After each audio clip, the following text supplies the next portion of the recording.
ഇനി തിരുവനന്തപുരത്ത് നിന്ന് ഷബീദ് റാവുത്തർ കൂടി ചേരുന്നു. മുഖ്യമന്ത്രി ഇന്ന് രാവിലെ ഒരു ഉന്നതതല യോഗം വിളിച്ചിട്ടുണ്ട്. പ്രത്യേകിച്ച് നമ്മുടെ സെൻട്രൽ ജയിലുകളിൽ പോലും സുരക്ഷാ ക്രമീകരണങ്ങൾ പാളുന്നു എന്ന വാർത്ത വരുമ്പോഴാണ് ഉന്നതതല യോഗം വിളിച്ചിരിക്കുന്നത്. ഷബീദ് റാവുത്തർ ടെലിഫോണിൽ ചേരുന്നു.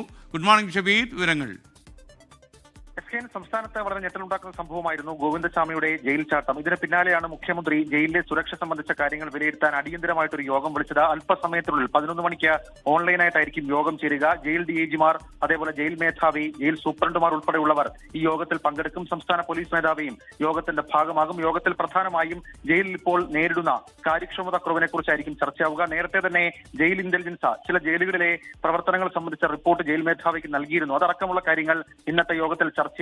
ഗോവിന്ദസ്വാമി ചാടിയതിലെ ജയിൽ വകുപ്പ് വീഴ്ചയടക്കമുള്ള കാര്യങ്ങൾ ജയിൽ DGP, ജയിൽ മേധാവിയായിട്ടുള്ള ബൽറാം കുമാർ ഉപാധ്യായ മുഖ്യമന്ത്രിയോട് ഇന്ന് വിശദീകരിക്കുകയും ചെയ്യും. ഏതായാലും ഈ വിഷയത്തിൽ മുഖ്യമന്ത്രിയുടെ ഭാഗത്ത് നിന്ന്, ആഭ്യന്തര വകുപ്പിന്റെ ഭാഗത്ത് നിന്ന് ജയിലിൽ പാലിക്കേണ്ട ചില നിർദ്ദേശങ്ങൾ സംബന്ധിച്ച, ജയിൽ ഉപദേശക സമിതിയോടക്കം പാലിക്കേണ്ട നിർദ്ദേശങ്ങൾ സംബന്ധിച്ച ചില കാര്യങ്ങൾ മുഖ്യമന്ത്രി ഇന്ന് പറയാൻ സാധ്യതയുണ്ട് എന്നുള്ള വിവരങ്ങൾ പുറത്തു വരികയും ചെയ്യുന്നുണ്ട്. SKN. Thank you Shabeed Rawther.